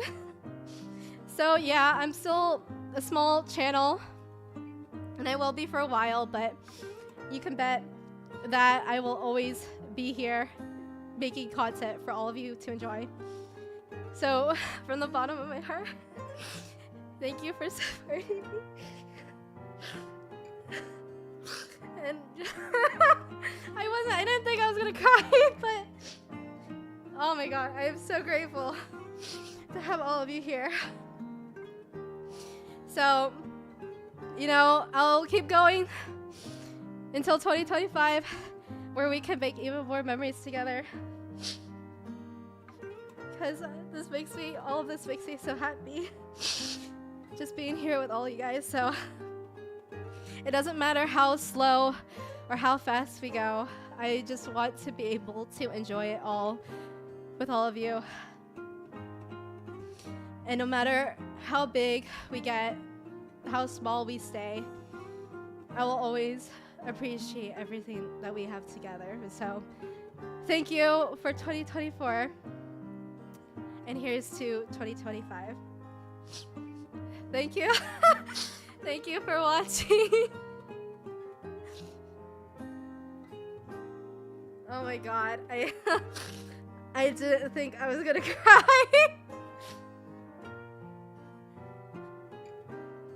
Oh my god. Oh my god.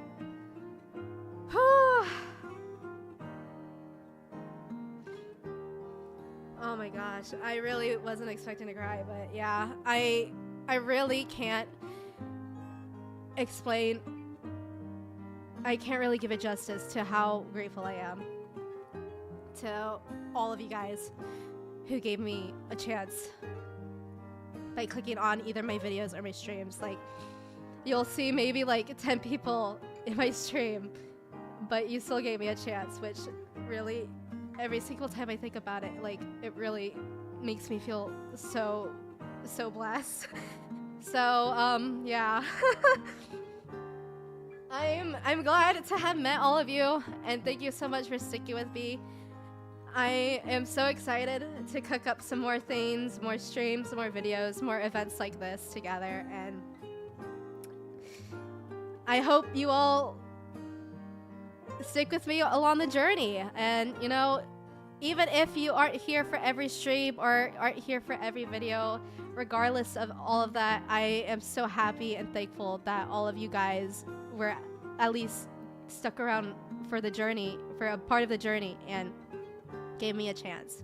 Like, I can't preface enough that you guys are making my dream a reality. And I hope to do this for as long as I can, because there is not a day, like a down day, really, when I'm streaming. It never feels like a slog or anything. Every time I come up on stream, even on days where I am so tired or so sick, I really want to just stream and talk with you guys. Like, you guys are absolutely amazing. So, yeah, I want to keep doing this for as long as I can, really. You guys are the main reason why I do this, so thank you all so much. I really do appreciate it. So, thank you. Oh my god. Oh my god. I was not expected to cry. Oh my god.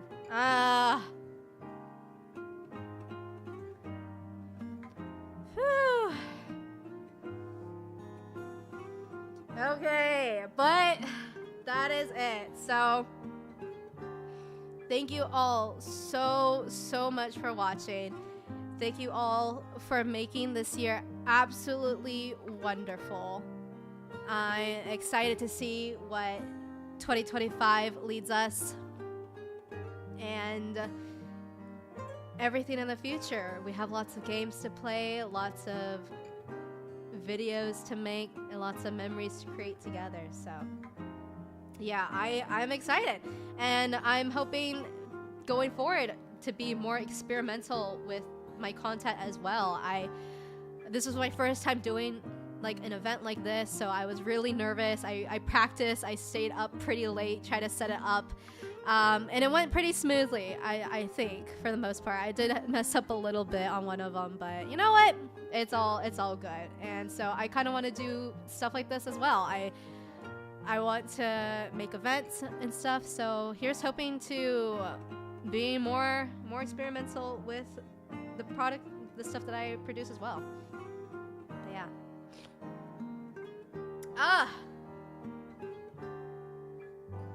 2024 was a good year. It was a good year.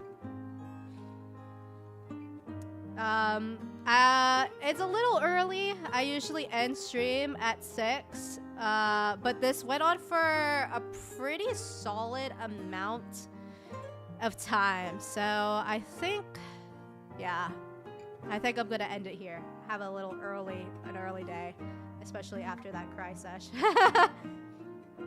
But yeah, really, thank you all so much. I'll let you finish your message, Glass Bob, so no need to rush. You're one of the real ones coming back every stream and sticking around, so I really appreciate you, Glass Bob, and everyone in chat. Mamuma, Ibuprofen, Poon, Cosmic, you're here too. Yeah, everyone. I know Bonaventure's one of them that comes around. Hola, ¿cómo estás? Came. And Ibuprofen as well.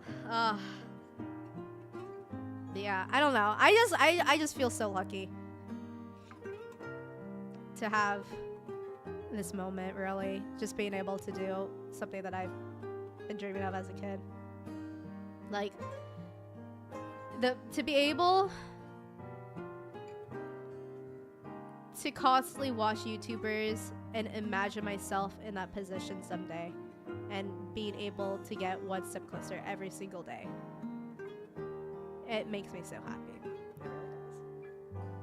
does. Oh, Glass Bob, thank you so much. Oh my god. I really appreciate it. Yeah, Mama. Thank you so much. Hope to see you next stream too. We'll probably be back with some Monster Hunter. So back to the usual on Friday. So should be good.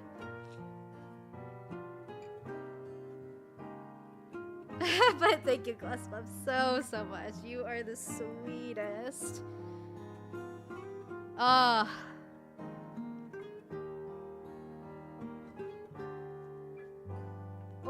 Let me take a swig of my water after that cry session. Probably dehydrated after all the tears that I shed.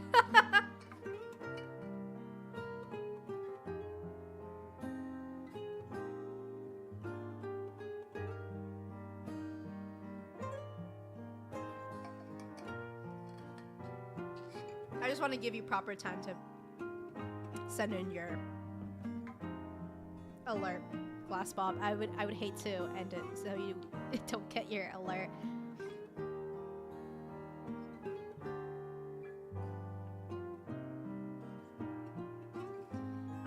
If that doesn't work though, I do have a link in the description where you can donate to Streamlabs. It's been a while since I have double checked that, but if the super chat through YouTube doesn't work, you can send it through that. Yeah, well, we'll see what comes up in 2025. I'm really excited.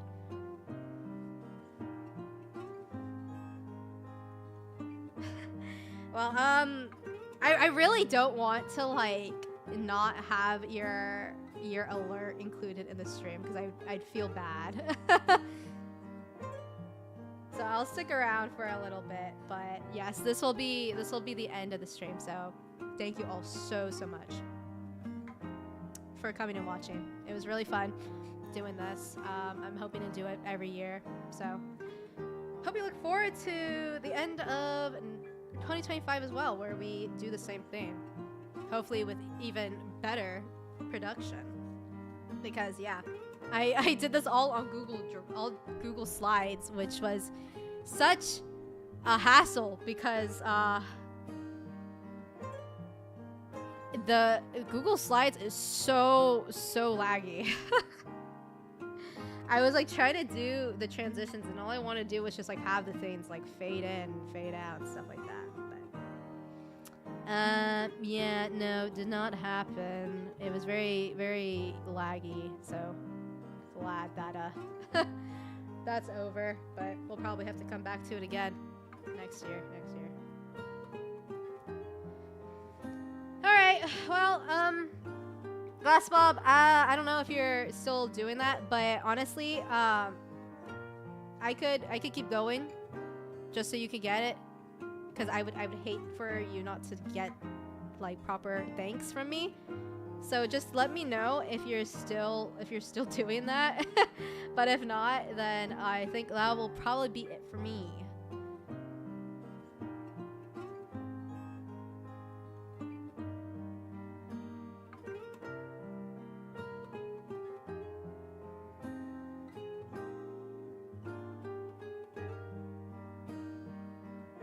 Oh my god, I also need to like blow my nose, but I'll do that after stream.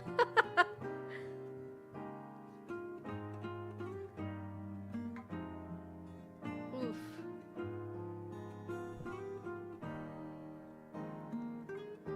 I was thinking about doing a Monster Hunter, a little bit of Monster Hunter after this, but yeah. I wasn't expecting for the whole ceremony to go for 2 hours. I was expecting like 1 hour. Quite doubled it. So a little rough. Thanks, Prin. I will keep cooking for sure.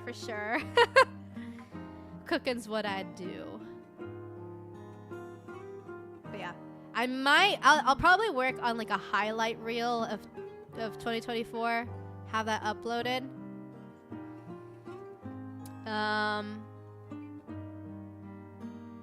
And then I still have to do my vlog of Japan. So got my hands full for the first month or so of 2025, but you know, better than having no ideas. That's what I fear all the time.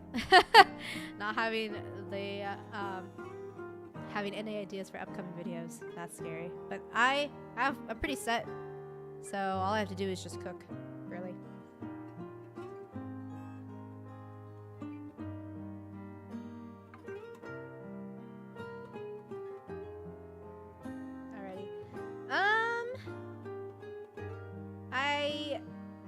Let me know, Glass Bob, because I just feel so bad if I end it right now.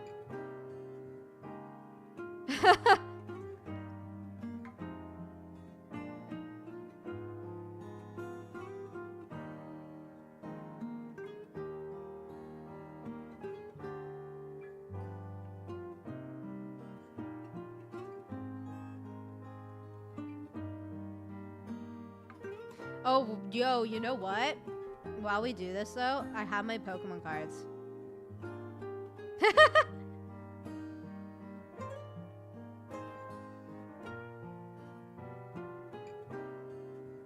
Let's open Pokemon cards.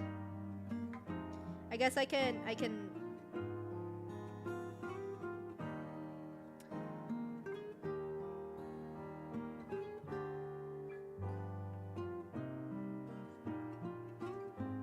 I haven't been opening the Mew one because I got all the cards from that, at least for the most part, other than like the Gyarados one and like maybe one other. So I've been back to the Apex one. But man, the Apex packs like actually hate me. There's like, I'm getting nothing. Oh, look at that. Nothing.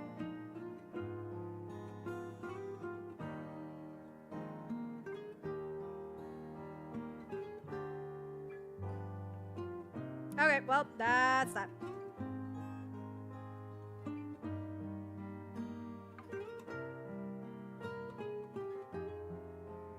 Alright, well, that should be it. So, thank you all very much for watching. Glass Mob, I apologize. I probably should end stream now, though. So, I do apologize if after, like, this is over, you are able to send it out. I will give proper thanks to you if you do on Friday, for sure. But yeah. No, don't feel pressured to do it, though. Absolutely do not feel pressured to.